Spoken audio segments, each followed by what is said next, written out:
저와 여러분이 한 절씩 번갈아 가면서 읽도록 하겠습니다. 제가 먼저 1절을 읽습니다. 아브라함이 99세 때에 여호와께서 아브라함에게 나타나서 그에게 이르시되 나는 전능한 하나님이라 너는 내 앞에서 행하여 완전하라.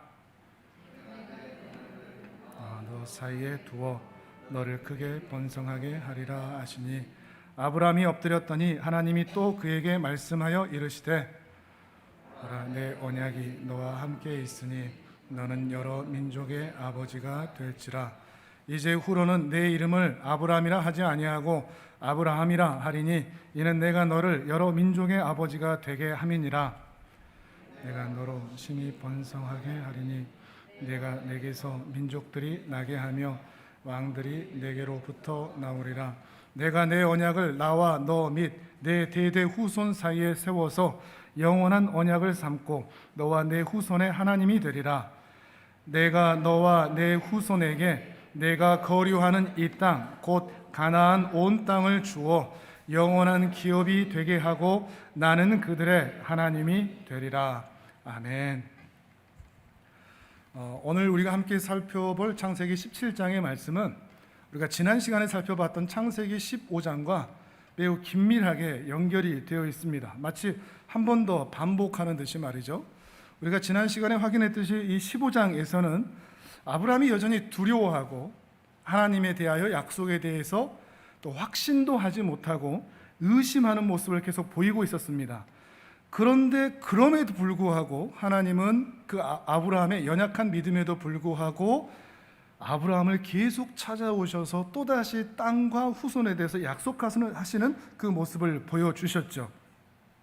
그런데 아브라함은 자신에게는 하나님께서 하시는 이 약속을 지킬 능력과 실력이 없으나 하나님께서 주권을 가지시고 처음부터 끝까지 실행해 나가실 것을 믿었습니다. 자신의 믿음이 아닌 하나님에 대한 믿음이었죠.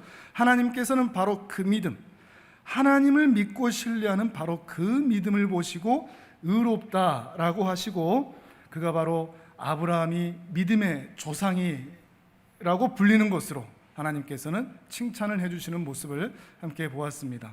믿음의 조상이라는 것은 믿음이 아주 남다르다, 훌륭하다 이런 얘기가 아니라고 그랬죠.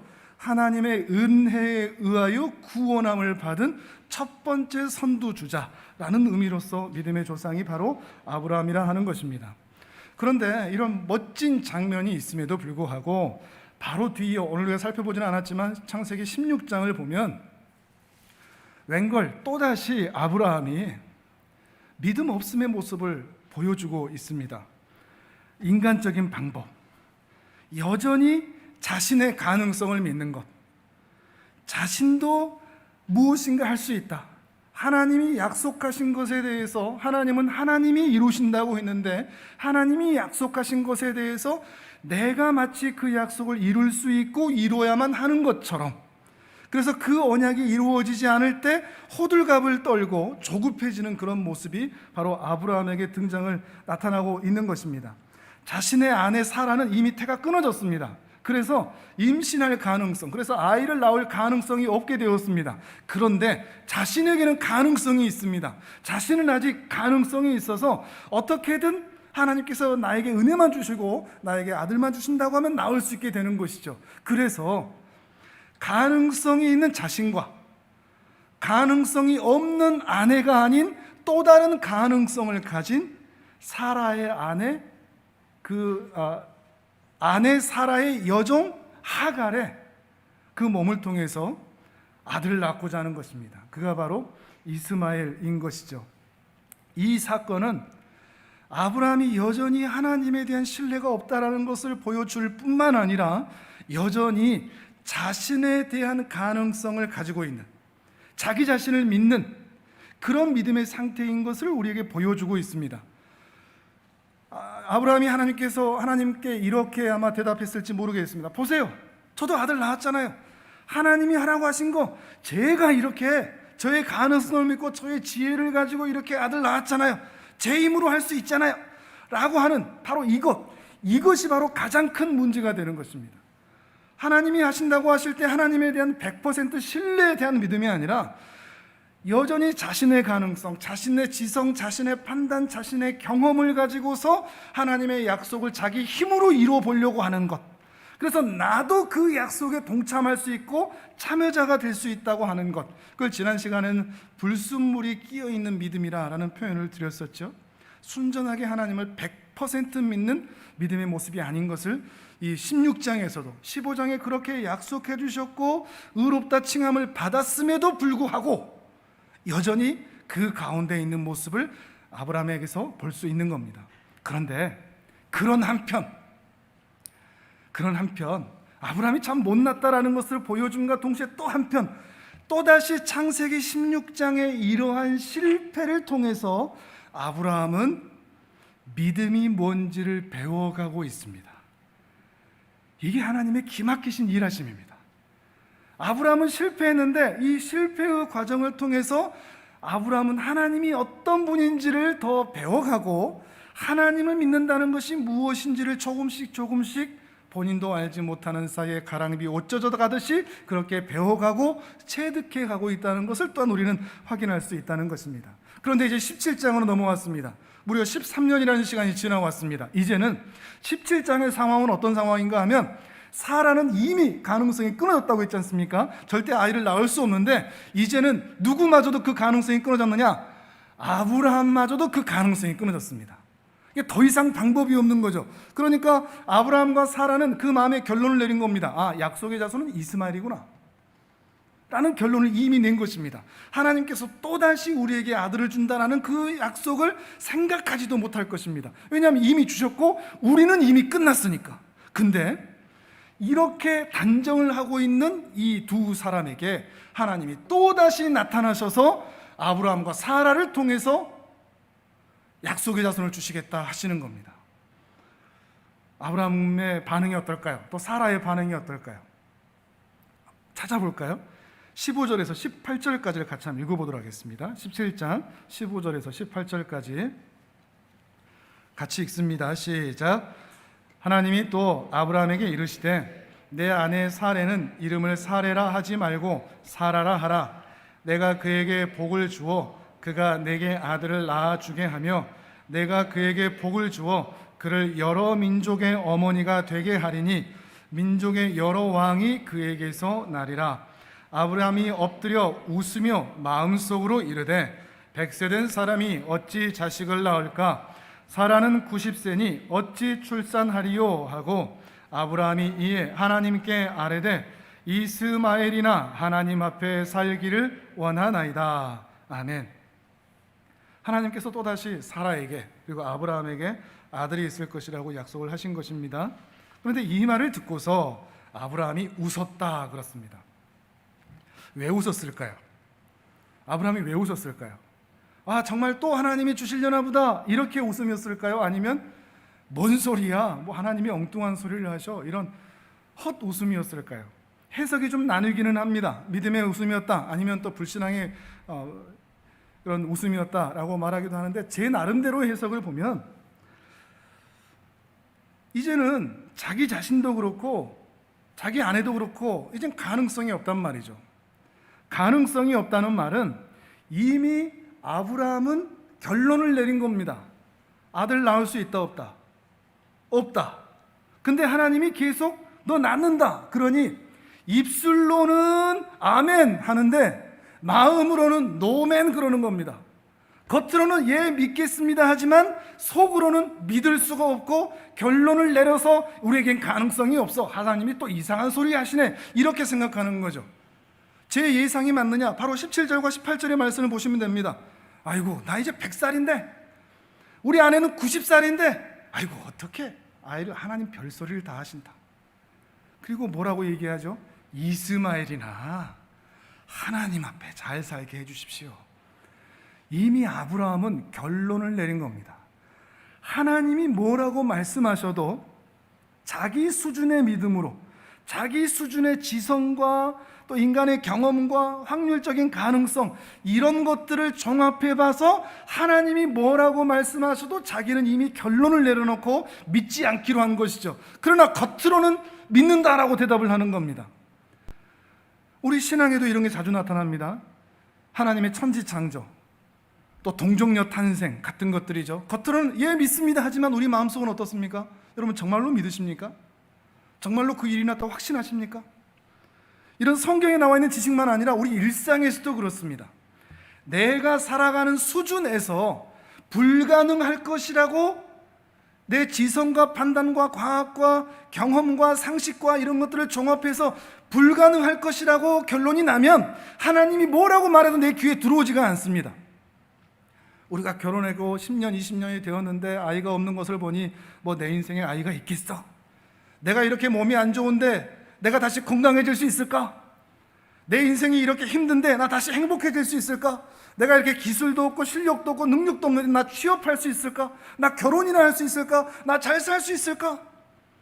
우리 안에 이런 내 마음에 새겨놓은 내 수준의 환경을 판단하는 그 지성에 의하여서 결론을 내려놓고 불가능하다라는 결론을 내려놓고 내 인생을 바라보는 겁니다. 하나님이 뭐라고 해서 들려오지 않는 겁니다.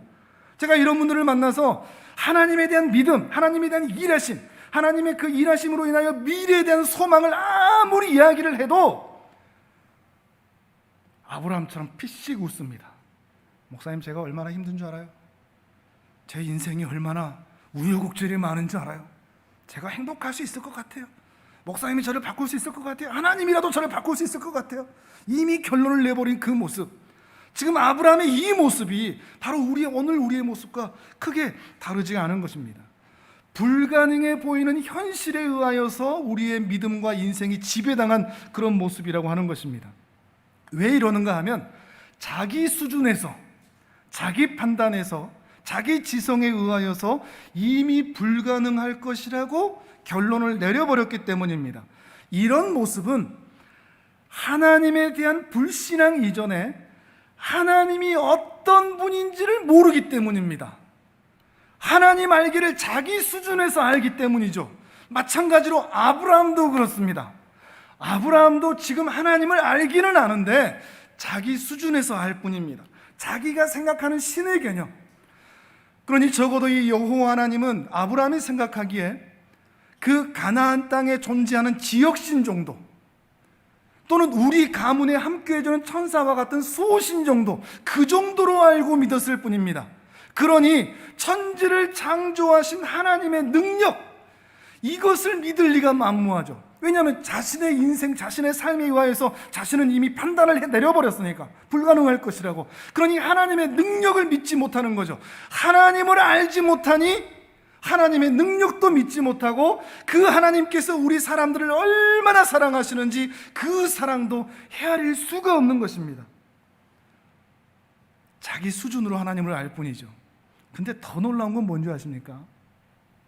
이 정도에 있으면 하나님이 에휴 그만하자, 나 너하고는 안 할란다 해야 되는데 15장에서 그렇게 약속해 주셨고 16장에서 또 그 엉뚱한 모습 보이면 손 털어버리셔야 되는데 17장에 또 나타나신 겁니다. 찾아와주고 또 찾아와주고 기다려주고 또 기다려주고 참아주고 또 참아주면서 기회를 계속 주는 거죠. 아브라함, 네가 이기나 내가 이기나 보자. 아브라함의 그 고집이 꺾일 때까지, 아브라함의 그 믿음이 성숙한 믿음으로 올라갈 때까지 하나님이 포기하지 아니하시고 계속 찾아와 주신다는 것이 17장의 핵심적인 모습이라고 할 수 있는 것입니다. 이 하나님을 믿으십니까? 우리가 어떤 모습을 보여도 하나님은 계속해서 찾아오십니다. 그리고 계속해서 기회를 주십니다. 그리고 말씀하십니다. 아브라함, 너의 인생과 너의 운명은 너의 힘에, 너의 능력에, 너의 판단에, 너의 실력에 달려있지 않다. 너의 인생과 너의 운명은 내가 결정한다. 내가 네가 어떤 믿음과 생각을 가지고 있다고 할지라도 너를 은혜의 자리로 반드시 데리고 가고야 말 것이다. 이것을 보여주는 것입니다. 17장의 핵심적인 단어는 무엇인가 하면 내가입니다. 한번 보시겠습니까? 2절부터 한번 보실랍니까? 내가 내 언약을 나와 너 사이에 둘 거다.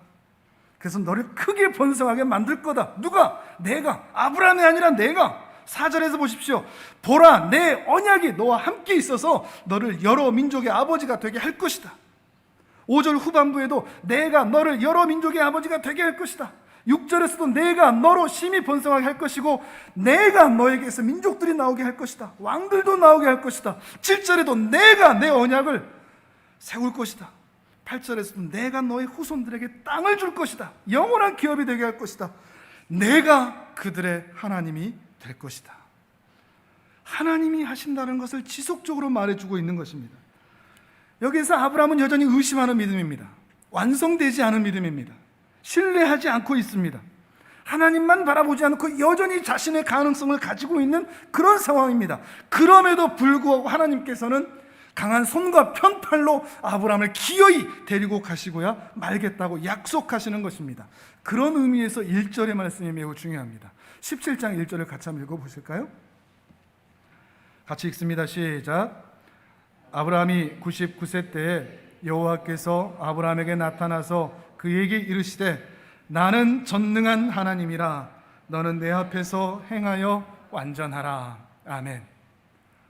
나는 네가 생각하는 네 수준에서의 신이 아니야. 나는 천지를 창조한 전능한 하나님이야 말씀하시는 겁니다. 오늘 이 말씀도 우리는 수평적으로 볼 수밖에 없습니다. 하나님이 나에게 뭐 그냥 그렇게 말씀하셨나 보다, 아브라함이 그렇게 말씀하셨나 보다. 같은 차원, 시공간 안에서, 같은 차원 안에서도 지렁이가, 우리 발밑에 있는 지렁이가 우리를 바라보면서, 우리 인간을 바라보면서 지렁이가 우리 인간의 크기를 가늠할 수 있을까요? 지렁이가 우리 생각을 알 수나 있을까요? 지렁이가 꿈틀거리기나 하지 우리 인간의 위대함을 알 수나 있겠습니까? 같은 차원 안에서도 이렇게 차이가 나는데 하나님과 우리는 차원이 다릅니다. 차원이 다른 분이 말씀하셨다는 것을 생각하셔야 됩니다. 우리는 시간과 공간 안에 제한되어 살아갈 수밖에 없는 유한한 육을 가진 존재들입니다. 우리는 이 시간, 이 장소에 밖에 있을 수밖에 없는 유한한 존재입니다. 그런데 하나님은 시간과 공간 밖에 계시는 분입니다. 무한한 존재입니다. 그 크신 차원이 다른 하나님께서 우리가 고개를 높이 쳐다봐도 지렁이가 사람을 보는 것 그 이상으로 우리가 아무리 높이 쳐다봐도 그 하나님의 크심을 알 수 없는 그런 존재가 우리에게 나타나셔서 나는 전능한 하나님이다 라고 말씀하시는 것은 감히 상상하고 가늠할 수가 없는 것입니다. 우리가 어찌 그 하나님의 크심을 가늠이라도 하겠습니까? 그 하나님의 능력을, 그리고 그 하나님의 사랑을 조금이라도 우리가 이해해 볼 수가 있겠습니까? 그 차원이 다른 하나님께서 오늘 아브라함에게 난 전능한 하나님이야, 그리고 오늘 우리 수준의 모든 것을 판단하고 생각하는 우리들에게도 말씀하시는 것입니다. 고개를 높이 쳐들어도 볼 수 없는 그 하나님께서 나는 전능한 하나님이야, 네 인생 내가 책임져, 나를 믿고 따라와 라고 하시는 것입니다. 여러분의 불가능한 현재의 상황 가운데서도, 내 힘으로 되는 것이 그다지 많이 없는, 아니 아예 없는 이런 현실 가운데서도 하나님의 전능하심을 믿으십니까? 천지를 창조하신 하나님께서 우리를 여전히 함께 하시고 동행하시고 인도하시고 보호하시면서 우리를 죄인의 자리에서 의의 자리로 이끌어 가시고야 말 것을 여러분 믿으십니까? 내 상황은 비록 불가능한 현실의 연속이나 하나님께서 개입하시기만 하면 이런 모든 상황이 바뀌게 될 것이라는 것도 믿으십니까? 하나님의 일하심을 믿으십니까? 창세기를 우리가 계속 강해오면서 가장 강조했던 부분이 바로 이런 부분입니다. 천지창조, 바벨탑, 홍수, 이런 국지적인 사건들만이 아니라 어떤 인물의 위대함이 아니라 하나님이 어떤 분이신가, 우리는 그 하나님을 진실로 알고 믿고 경험하고 있는가 하는 것들을 계속해서 얘기해 왔습니다. 물론 어떤 분들은 우리가 신앙생활 하는데 굳이 하나님의 그 크심을 굳이 이렇게 다 알 필요 있나, 그냥 교회 다니고 예배 잘 드리고 신앙생활 한다고 여러 가지 봉사하고 헌신하고 그러면 그걸로 다 된 거지, 굳이 하나님의 이렇게 크심에 대해서, 하나님의 일하심에 대해서, 하나님에 대해서 우리가 굳이 알 필요가 있을까? 라는 생각을 하실지도 모르겠습니다. 그냥 적당히 신앙생활하면 된다고 생각하는 것이죠. 그런데 그런 모습에서는 결코 이 기독교의 본질을 이해하기가 쉽지가 않습니다. 그러니 기독교 신앙의 본질을 진실로 이해하기 위해서는 하나님이 어떤 분인가에 대한 이해가 매우 중요하다는 것입니다. 좀 더 보편적으로 이야기를 해서 세상 모든 사람들이 갖고 있는 일반적이고 보편적인 인생의 원리가 있습니다. 그것은 사람이 열심히 살면 자기 인생을 개척할 수 있다는 것입니다. 열심히 살고 성실하게 살면 그 사람의 정성과 열심에 따라서 인간의 자기 인생의 운명이, 그 결과가 달라질 수 있다는 것입니다. 열심히 한 사람들은 그에 대한 보상을 받고, 열심히 하지 않고 게으르게 살아가는 사람들은, 또 실력이 없는 사람들은 또 그에 대한 보상을 받을 수가 없는, 이게 인생의 기본적인 원리라고 생각합니다. 사람 하기엔 나름이라는 거죠. 제가 지금까지 몇 주 동안 말씀드렸던 대로 사람이 원인이 되는 모습이죠. 그런데 어떤 사람들은 이러한 원리 가운데 최선을 다해 삽니다. 그래서 그 열심과 정성과 실력과 능력에 의하여서 어떤 결과물들이 만들어지기도 합니다. 그러면 주위에 있는 사람들이 그 사람을 영웅이라고 말하고, 위인이라고 말하고, 성공한 사람이라고 말하고, 능력자라고 말하기도 하죠. 그런데 대부분의 사람들은 그런 실력이 없습니다. 자기의 어떠함에 의하여서 자기 인생이 결정된다고 하는데, 내 실력이 없을 때, 나에게 능력이 없을 때, 내가 운이 없는 것 같을 때 할 방법이 없습니다. 성공한 인생이 될 수가 없죠. 그때 무엇을 찾느냐? 종교를 찾습니다. 세상 모든 사람들이 그렇습니다. 그래서 그 신에게, 그 종교의 그 신에게 열심과 정성과 또 헌물을 갖다 바치는, 그렇게 신을 만족시키는 방법을 통해서 신이 내 문제를 해결해 주고, 신이 나에게 은혜를 베풀어 주고, 신이 나를 성공하게 해주고 잘 살아주게 해주길 바라는 것, 이것이 바로 모든 종교의 공통적인 모습이죠. 하지만 계속 반복해 왔듯이 기독교는 전혀 그렇지 않습니다. 사람에게 원인이 달려있지 않습니다. 사람의 정성에 따라서 사람의 인생이 결정되는 것도 아닙니다. 처음부터 끝까지 누가 원인이 된다고 그랬죠? 하나님이 원인이 된다고 했죠. 하나님이 시작이시고 하나님이 마침이 되십니다. 하나님의 은혜로 인하여 우리의 인생이 결정되는 것입니다. 그럼에도 불구하고 하나님의 은혜로 사는 존재들인데도 불구하고 기독교인들마저도 자기가 노력하고 자기가 열심을 다해서 인생의 영웅, 신앙의 영웅, 잘 살고 부자 되고 건강해지고 하는 삶을 살고자 하게 됩니다. 또는 자기가 실력이 없을 때는 다른 종교들처럼 그 신께, 곧 그 하나님께 최선을 다하고 기도하고 정성을 다하고 하는 모습으로 하나님께서 내 인생을 채워주시기를 바라는 그런 마음으로 하나님을 대하는 일들이 있다는 것입니다. 이러한 모습은 기독교의 모습이 아닙니다. 무속신앙 등 다른 모든 기타 종교들의 모습이지, 우리 기독교는 하나님이 원인이 되는 것이죠. 하나님의 은혜와 능력으로 사는 것입니다.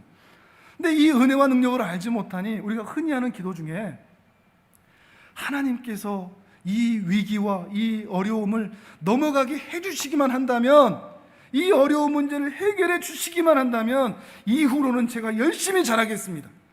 제가 하나님 잘 믿겠습니다. 꼭 성공해서 보답하겠습니다. 아니면 하나님 더 귀찮게 하지 않겠습니다. 뭐 이런 식으로 기도를 하는 겁니다. 이런 기도, 우리가 일반적으로 하는 기도들이기도 하지만 어려움을 만났을 때 그게 기독교의 본질에 맞는 기도의 내용은 결코 아니라는 겁니다. 세상 일반 사람들이 살아가는 종교성을 가진 사람들이 가지고 있는 모습이라는 것이죠. 물론 우리가 부인할 수 없는 것은 이러한 신앙의 열심, 새벽 기도 열심히 하자, 최선을 다하자, 전도하자, 봉사하자, 차례 기도하자, 금식하자, 목숨을 바쳐서 순교의 마음으로 세상을 선교하자, 열방의 복음을 전하자, 우리 교회를 키우자, 부흥시키자, 이런 열심들을 통해서 우리 한국교회가 여기까지 온 것은 사실입니다. 정말 많이 성장하고 부흥했습니다. 그리고 개인적으로도 그런 열심과 정성을 통해서 신앙이 성장한 면이 있는 것도 사실입니다. 그래서 예전에 그렇게 열심히 했더니 하나님께서 은혜 주시더라 라는 그 기억으로 사는 일들도 있습니다. 그때의 추억으로도 말이죠. 그때 전도했던 기억, 또 그렇게 밤새워가며 기도했던 기억, 그런 것들로 말이죠. 그러나 그러한 인간의 행위와 정성과 열심이 기독교의 본질일 수는 없습니다. 무엇이 문제인가 하면 인간의 행위, 인간에게 어떤 원인이 있다고 생각해서 어떤 열심과 정성으로 하면 은혜와 보상이 따라온다라고 생각하는 이런 행위가 어느 순간 이 시대에 본질인 것처럼 생각을 해서 하나님께 열심히 기도하고 새벽을 깨우고 예배 이런 코로나 시절에도 안 빠지고 잘 드리고 뭐 이렇게 하면 하나님도 우리에게 복 주시고 상 주시고 벌 안 주실 것이다. 하나님을 이런 분으로 자꾸 생각하는 겁니다. 마치 하나님이 대기업 회장님처럼 실적을 올리기를 바라시는 것 같고 교회의 규모를 키우기를 원하시는 것 같고 더 많은 사람들을 전도해서 교회가 힘이 있기를 원하기를 바라는 분으로 우리가 하나님을 오해하는 것입니다. 하나님은 전도하면 기뻐하셔, 하나님은 예배드리면 기뻐하셔, 하나님은 예배 안 드리면 슬퍼하셔, 싫어하셔, 전도 안 하면 하나님이 슬퍼하셔, 이런 식으로 하나님을 오해하는 것이죠. 그러니까 신앙의 인생에 수많은 업적이 있고 성취가 있고 대단한 열심으로 살아간다고 할지라도 그 분들과 대화를 나눠보면 하나님을 오해하고 있는 것들이 너무나 많다는 겁니다. 하나님을 잘 모릅니다. 하나님을 엉뚱한 분으로 알고 있는 것이죠. 평생 그 열심으로 살아오면서 말이죠. 그러면서 그들이 갖는 생각은 무엇이냐? 자기들에게도 가능성이 있다는 겁니다. 열심히 하면, 정성을 다하면, 최선을 다하면 우리도 남다른 신앙인이 될 수 있고 최선을 다하면 우리 교회도 성장시킬 수 있다라고 결론을 내리는 겁니다. 겉으로는 대답으로는 하나님의 은혜라고 말하지만 그 마음에는 그런 결론을 가지고 살아가는 것이죠. 아브라함의 등장이 갖는 중요함은 무엇인가 하면 그런 열심과 정성으로 하나님이 원하시는 구원과 은혜의 자리에 갈 수 없다라는 것을 보여주는 겁니다. 인간에게는 가능성이 없다. 인간에게는 희망이 없다. 그저 하나님께서 개입하셔야. 아브라함이 신앙의 깊이가 없고 영적인 깊이가 없음에도 불구하고 하나님께서 그의 인생에 개입하시고 함께하시고 인도하시고 보호하시면서 그를 은혜의 자리로 데리고 가시는 모습을 통해서 하나님의 은혜로만 우리 인생이 행복한 인생으로 살아갈 수 있다는 것을 보여주는 것이 바로 창세기 내용이라는 것입니다. 이 창세기의 핵심이 바로 이것입니다. 하나님이 어떤 분이신가? 인간에겐 소망도 희망도 가능성도 없다. 철저히 하나님을 믿지 아니하면, 그분의 은혜를 의탁하지 아니하면 결코 우리는 은혜의 자리, 구원의 자리, 성숙의 자리, 하나님의 형상을 닮은 자리까지도 절대로 갈 수 없다. 하나님의 은혜밖에 없다라는 것입니다. 에베소서 1장을 한번 찾아보실까요? 제가 지금까지 드린 이 말씀의 요약이 이 안에 다 들어있습니다. 에베소서 1장 3절에서 12절까지 말씀입니다.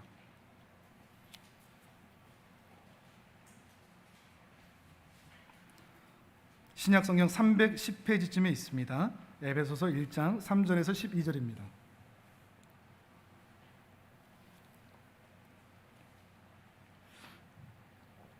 저와 여러분이 한 절씩 12절까지 같이 번갈아 하면서 읽도록 하겠습니다. 제가 먼저 3절 읽습니다. 찬송하리로다 하나님 곧 우리 주 예수 그리스도의 아버지께서 그리스도 안에서 하늘에 속한 모든 신령한 복을 우리에게 주시되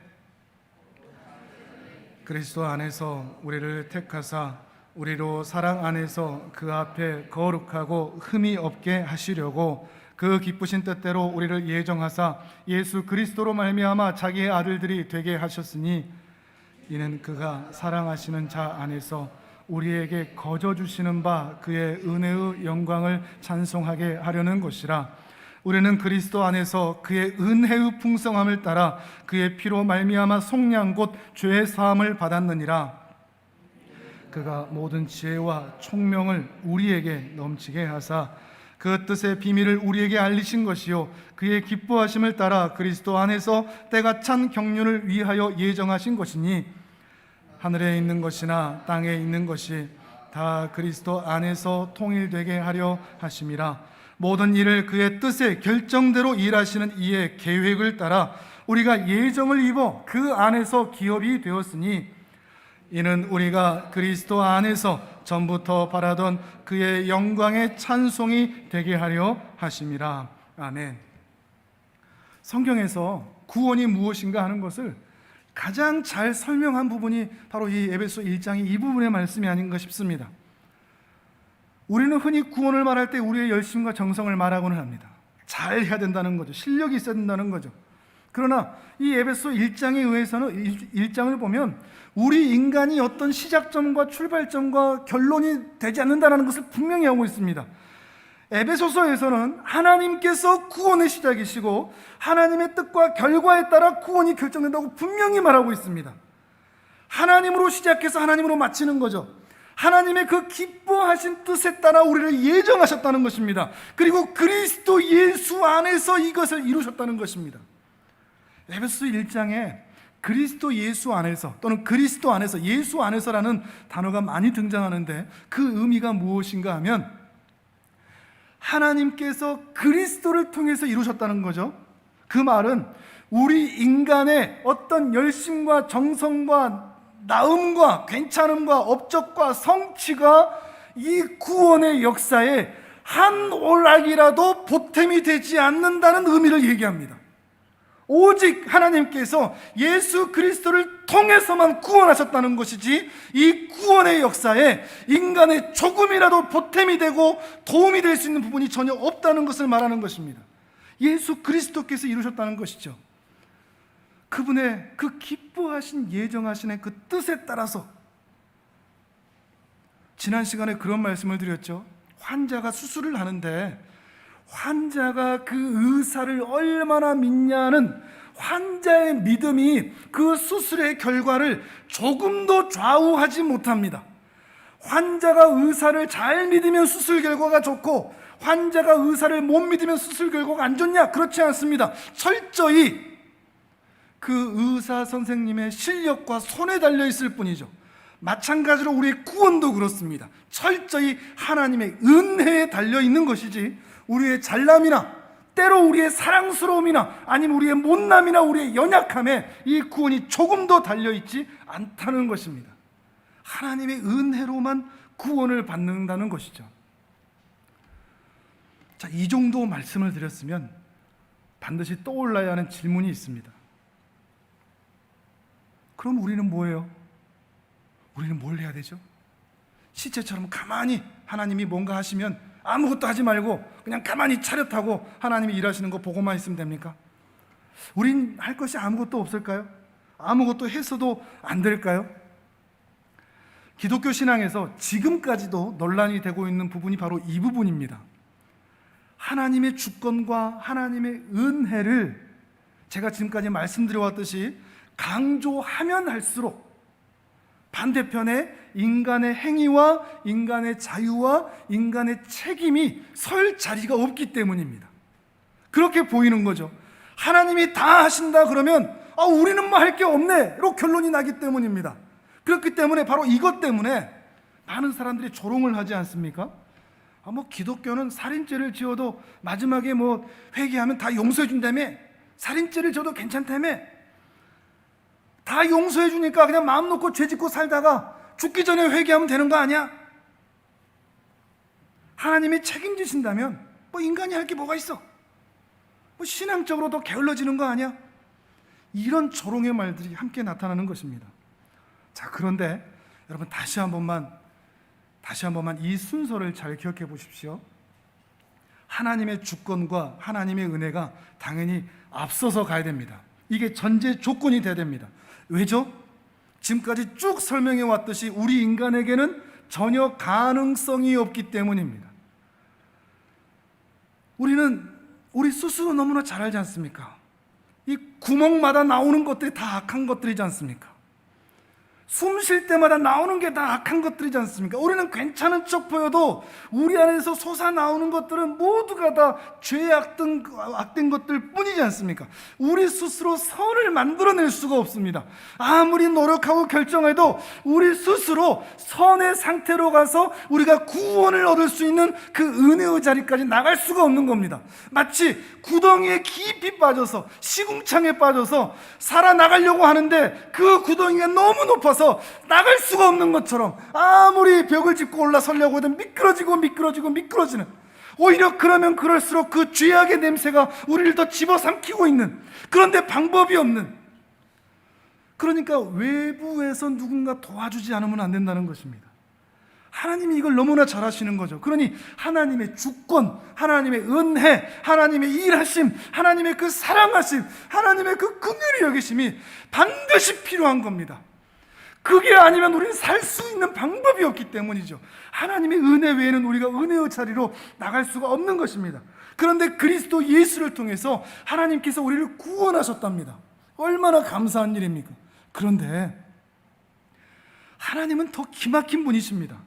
어떤 부분에서 그런가 하면 우리는 그냥 구원만 해줘서 지옥 안 가고 천국만 가도 될 것 같은데 하나님의 시선은 더 높은 곳에 있습니다. 단순히 지옥 안 가고 천국 가는 정도가 아니라 우리 죄인들을 그 시궁창에서 건져내셔서 탈탈탈탈 털고 깨끗하게 씻긴 이후에 하나님의 형상을 회복한 자로, 그래서 신적 성품에 참여하는 자로, 하나님을 닮은 자로까지 만들겠다고 하십니다. 이 수준에 올라가려면 우리의 노력으로는 결코 불가능한 것입니다.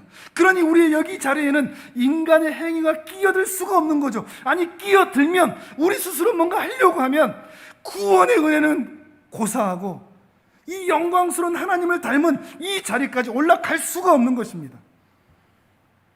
철저히 하나님의 은혜, 그 은혜로만 우리는 그 자리까지 갈 수가 있는 것이죠. 주께서 그 일들을 하시겠다는 것입니다. 그러면 그 다음 우리는 어떻게 해야 되죠? 여기까지는 알겠는데, 여기까지는 철저히 하나님의 은혜로 우리가 구원하신다는 것은 알겠는데, 그럼 우리는 아무것도 하지 않아야 돼요?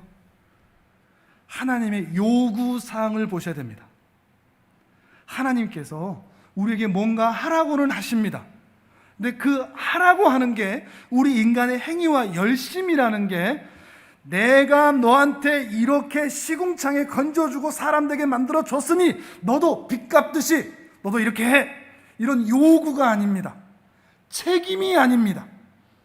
법적인 요구로서 또는 윤리적이고 도덕적인 책임으로서 너희도 최선을 다해서 열심히 해 라고 하는 게 아니라, 내가 너희를 사랑했으니, 그래서 내가 너희를 내 자녀로 삼았으니 나의 사랑에 따라 너희도 나를 사랑으로 반응해 주기를 바래. 이 차원입니다. 이 차이를 아실 수 있을까요? 열심히 해야 하니까, 정성을 들여야 하니까, 우리가 하나님께 빚을 갚아야 하니까 열심히 하는 게 아니라, 하나님의 그 은혜와 사랑이 너무 커서 그 아버지가 우리 자녀들을 너무나 사랑해 주셔서 자녀로서, 법적인 차원이 아니라 자녀로서 그 아버지의 사랑이 너무나 커서 나도 그 사랑에 반응하고 싶은 자녀의 감정이라는 것이죠. 이 자녀의 감정, 잘하면 상 받고 못하면 벌 받는 그런 차원도 아닙니다. 이렇게 사랑으로 반응하지 않는다고 해서 벌 받는 것도 아닙니다. 그냥 자녀이기 때문에 그렇게 반응하고 싶은 것이죠. 그 마음이 마태복음 22장에 그대로 기록되어 있습니다. 화면을 보면서 같이 한번 볼까요?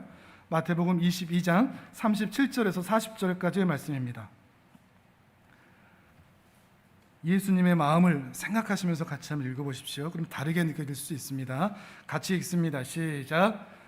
예수께서 이르시되 내 마음을 다하고 목숨을 다하고 뜻을 다하여 주 너의 하나님을 사랑하라 하셨으니 이것이 크고 첫째 되는 계명이요 둘째도 그와 같으니 내 이웃을 내 자신같이 사랑하라 하셨으니 이 두 계명이 온 율법과 선지자의 강령이니라.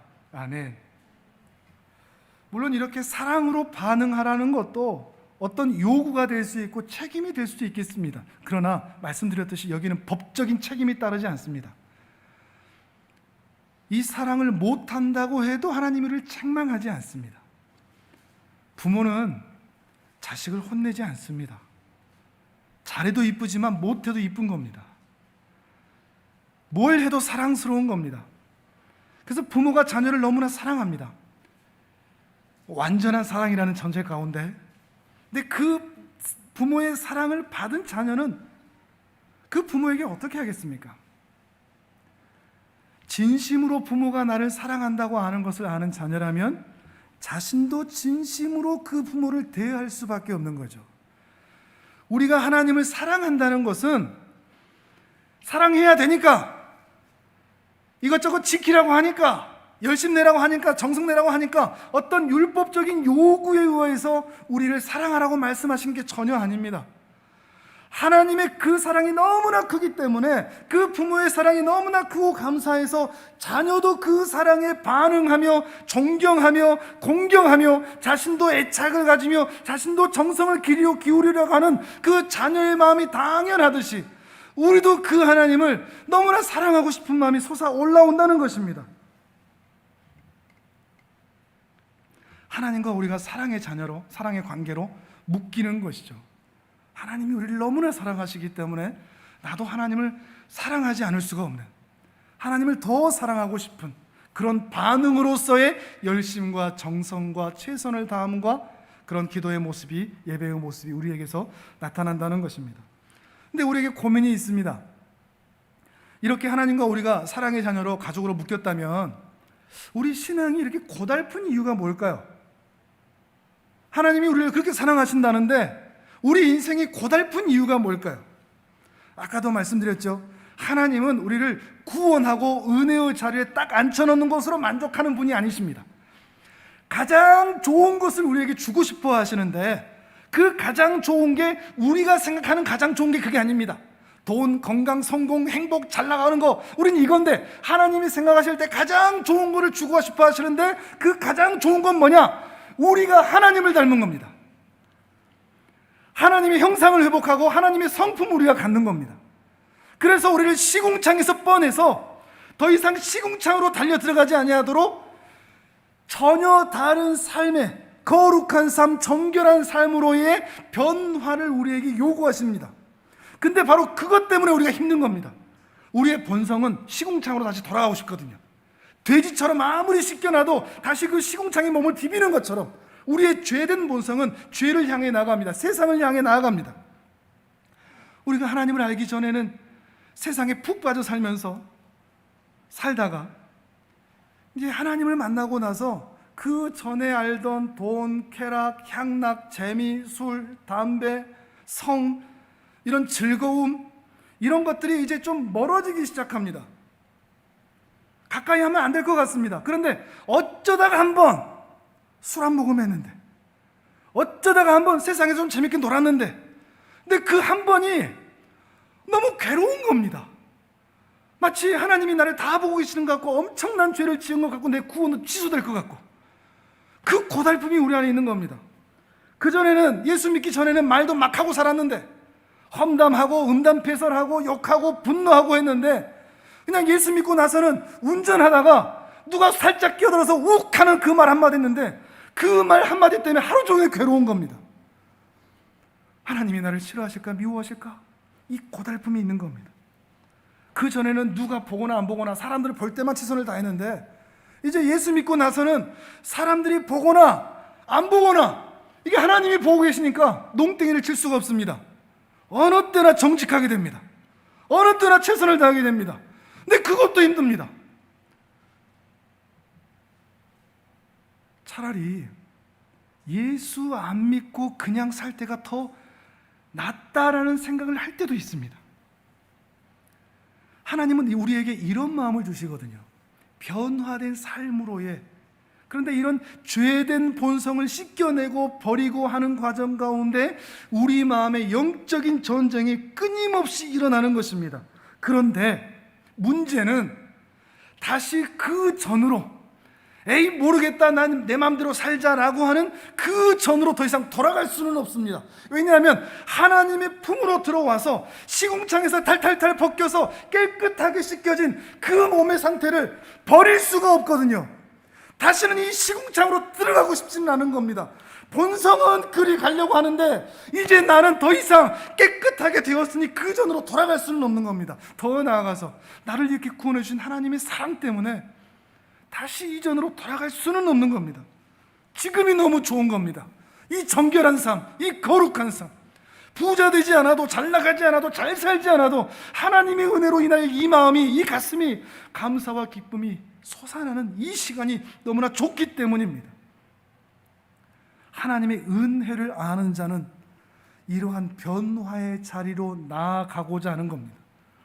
바로 이것 때문에 고달픈 시간을 살 수 있습니다. 그러나 그 시간을 지나오면 지나올수록 우리는 점점 하나님을 닮아가게 되는 거죠. 이런 삶을 사모하여서 열심을 내지 않아도 되고, 우리는 이미 구원받아서 은혜 자리에 와 있음에도 불구하고 열심과 정성을 내지 않아도 하나님께서 벌 주지 않으신데도 불구하고 우리는 그 하나님의 사랑이 너무나 감사해서 열심을 더욱 내게 됩니다. 더 정성을 드리게 됩니다. 하나님을 더 사랑하게 됩니다. 더 예배를 드리고자 합니다. 더 말씀 가운데 거하고자 합니다. 더 이 복음을 전하고 싶어집니다. 더 하나님을 위해 섬기고 싶어집니다. 하나님이 너무나 사랑스럽기 때문입니다. 상 받으려고 하는 것도 아니고 벌 받기 싫어서 하는 것도 아닙니다. 때로 이 하나님의 은혜를 안다고 하는 분들이 이 사랑의 반응에 있어서는 매우 냉담하게 행동하는 분들을 볼 때가 있습니다. 아, 그 은혜 알아? 나 구원 받았어. 아유, 뭐 바쁜 일 있고 중요한 일 있으면 주일 뭐 한두 번 빼먹을 수 있지 뭐. 아, 욕도 한 번 할 수 있고 술 한 잔도 할 수 있고 뭐 그렇게 살아갈 수 있지 뭐. 은혜는 알지만 그 사랑에 대해서는 반응하지 않고 있는 겁니다. 은혜는 알지만 그 은혜를 날려먹는 것이고 그 은혜에 대하여 사랑의 마음을 경험하고 있지는 못한 겁니다. 정말로 그 은혜와 사랑을 안다면 우리는 하나님의 기쁨이 되고자 합니다. 더 그분 안으로 들어갈 수밖에 없다는 것입니다.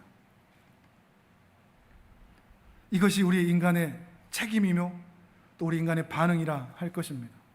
이러한 하나님의 일하심과 하나님의 주권과 우리 인간의 반응이 어떻게 나타나야 되느냐, 이런 균형 감각이 있다면 여러분의 신앙생활은 훨씬 더 안정적으로 평안히 할 수 있습니다. 왜냐하면 내가 책임지지 않아도 되거든요. 하나님이 전적으로 책임지시기 때문에 우리의 구원은 흔들릴 수가 없는 것입니다. 로마서 말씀을 한번 찾아보시죠. 로마서 8장 35절에서 39절입니다. 하나님의 주권에 대한 확신이 있다면 이것은 우리 모두의, 여러분 자신의 고백이 될 수 있을 것입니다. 로마서 8장 35절에서 39절입니다. 신약 250페이지쯤에 있습니다.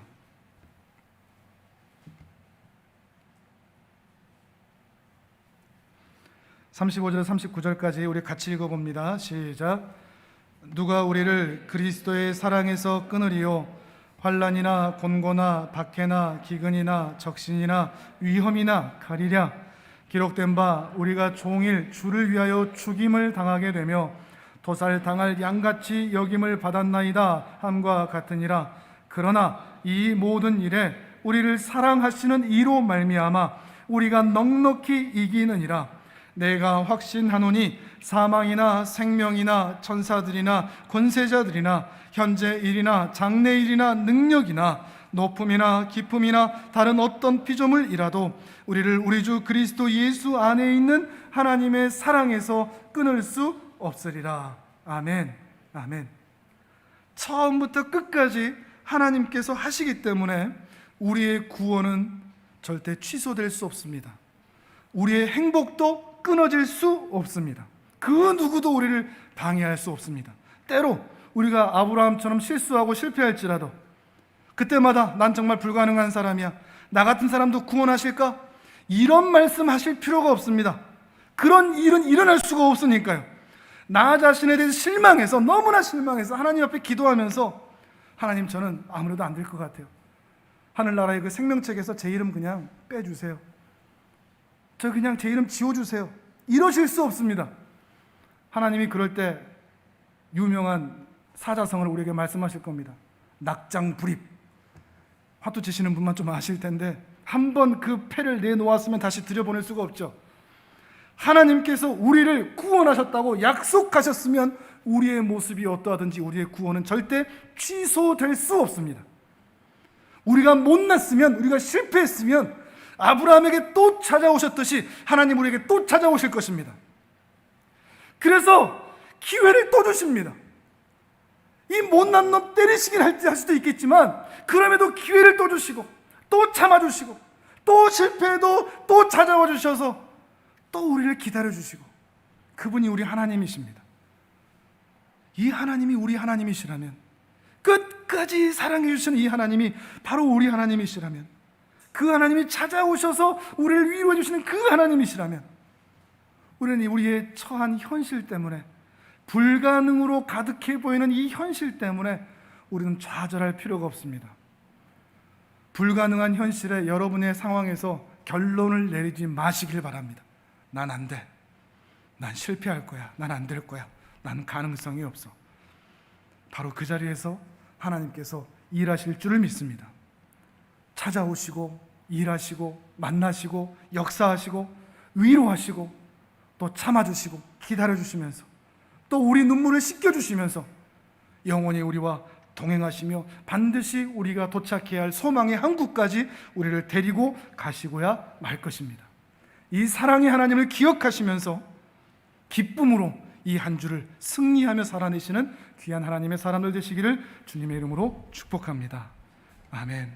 우리 전 함께 기도하겠습니다.